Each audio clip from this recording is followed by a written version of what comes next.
सामाजिक मुद्दों की बात करते हैं, उन जन सरोकार की बात करते हैं जो आज समाज के लिए बहुत ज़रूरी है। तो इसके क्रम में हम जनपद में, क्षेत्र में आम लोगों से लेकर के खास लोगों से परिचर्चा करते हैं, उनकी राय लेते हैं कि वास्तव में उनके क्षेत्र में या उनके से जुड़े चीज़ों में क्या क्या दिक्कतें हो रही है, क्या क्या समस्याएं आ रही हैं, क्या उनकी विचारधारा है, क्या उनकी सोच है। तो आज इसी क्रम में हमारे साथ भदोही जनपद के एक ऐसे शख्स हैं जो अपनी समाज सेवा के लिए जाने जाते हैं, जो दिव्यांग होते हुए भी गौशाला का संचालन करते हैं, जो रास्ते में भटके हुए लोगों को, जो जिनका कोई अता पता नहीं रहता, ऐसे लोगों को भी अपने यहाँ शरण देते हैं, उनको उनका रख रखाव करते हैं। तो ऐसे हमारे विनय पांडे जी हमारे साथ हैं, आइए हम उनसे बात करते हैं कि वास्तव में इस तरह की समाज सेवा उन्होंने आखिर कैसे करना प्रारंभ किया और ये कहाँ से प्रेरणा मिली। जी पांडे जी, स्वागत है आपका आईपा में, क्या कहेंगे आप? मैं विनय कुमार पांडे, ओम साईं।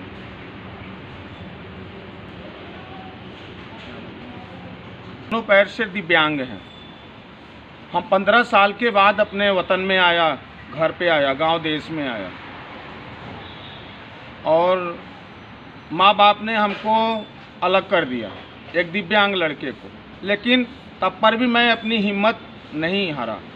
आज मैं अपने बाल बच्चों के साथ जीटी रोड के किनारे माँ बाप के संपत्ति में मैं एक छोटा सा अपना आश्रम बना के गौ सेवा, भैरव सेवा और रोड के जितने एक दो पागल हैं उनकी भी मैं रख रखाव करके उनको भरण पोषण कर रहा हूँ। साथ में मैं अपना भी परिवार चला रहा हूँ।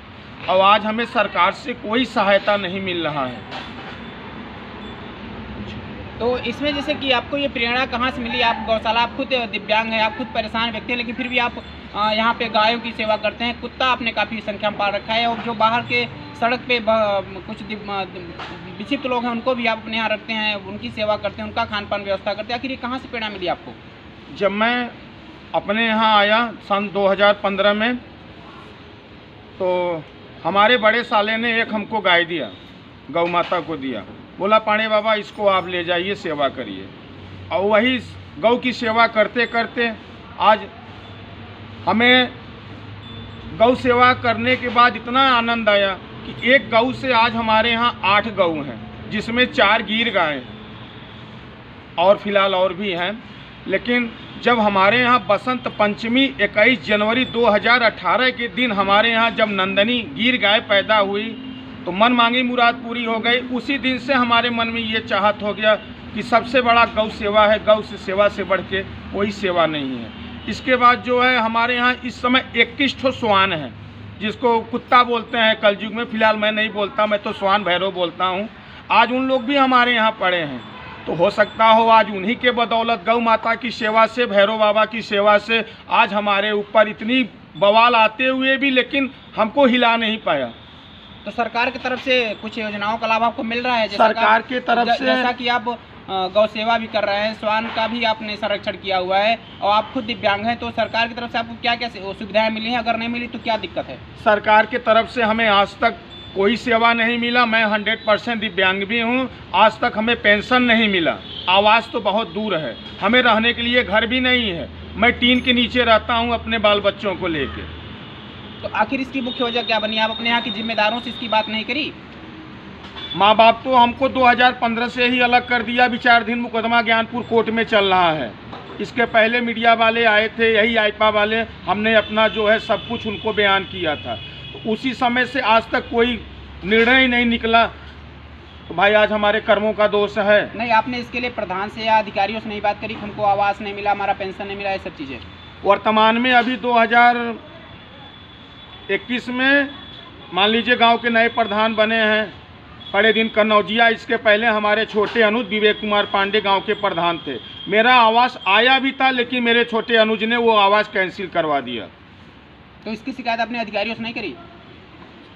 अब इसकी शिकायत हम किससे करने जाएं? उस समय वर्तमान में ही भाई प्रधान था, तो किससे कहने जाएंगे? हमारी कोई सुनवाई नहीं हुई। विकलांग पेंशन का भी कागज आया, वो भी उन्होंने फाड़ के फेंक दिया। जैसे सरकार कह रही है कि सबका साथ सबका विकास हो रहा है, इसमें सभी का विकास किया जा रहा है, सभी को सब सुविधाएं दी जा रही हैं, लेकिन आप खुद बता रहे हैं कि हम 100% दिव्यांग हैं, लेकिन फिर भी सुविधा नहीं मिल रही। तो आखिर इसकी वजह से आखिर सरकार का नारा कितना सही हो रहा है? सरकार तो अपने स्तर से अच्छा ही कर रही है, लेकिन अब नहीं मिल रहा है, तो इसमें हमारे कर्मों का दोष है बाबा। तो आपको क्या, आप क्या मांगते हैं, क्या आपकी चाहत है, आप क्या चाहते हैं? हमें चाहत ये है, जिस तरह माँ बाप ने हमको आज 7 साल से अलग किया है, कभी माता पिता यहाँ देखने भी नहीं आए कि मेरा दिव्यांग लड़का है कि नहीं है, तो हम उनसे अब क्या आसरा रखें।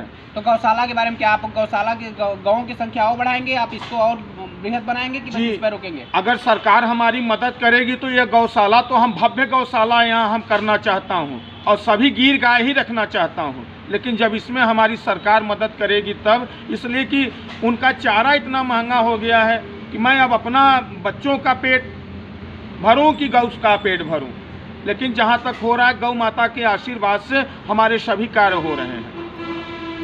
तो यहाँ पे अब हम बात कर रहे थे कि पांडे जी जो खुद गौशाला चलाते हैं, कई यहाँ पे इन्होंने श्वान का भी संरक्षण किया हुआ है और ऐसे विचित्र लोगों को भी अपने यहाँ शरण देते हैं जो सड़क पे घूमते रहते हैं। तो इनकी समाज सेवा एक अलग पहचान रखी हुई है, वे खुद दिव्यांग है। इनका कहना है कि सरकार की तरफ से जो भी योजनाएं हैं उनको लाभ नहीं मिल पा रहा है, तो आखिर इनका कहना है कि सरकार जो है अगर इनको मदद करे तो बेहतर करके और ये जो है गौशाला को स्थापित कर सकते हैं, उसको और बृहद रूप दे सकते हैं। तो हम बात करते हैं पांडे जी से कि पांडे जी, आपने यहाँ के स्थानीय जनप्रतिनिधियों से या नेताओं से नहीं बात करी इसके बारे में?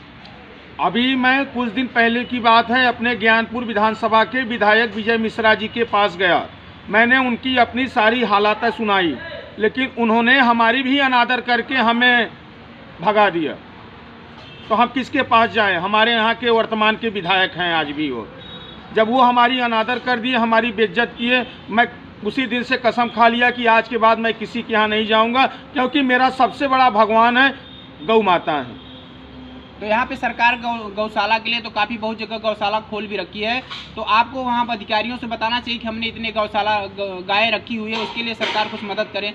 तो आप अधिकारियों से बात करें गौशाला के संबंध में? मैं बात किया था, लेकिन उन लोगों ने भी टाल दिया। तो यहाँ पे हम देख सकते हैं कि पांडे जी बता रहे हैं कि अधिकारियों से भी कहे और यहाँ अपने स्थानीय जनप्रतिनिधि से भी इन्होंने बात की, लेकिन इनकी कोई सुनवाई नहीं हुई है। अब हालांकि इस समय सरकार सबका साथ सबका विकास की बात करती है, लेकिन यहाँ पे भदोही जनपद के एक ऐसे दिव्यांग हैं कि जो वास्तव में दर दर ठोकर खा रहे हैं, इनकी सुनवाई नहीं हो रही है।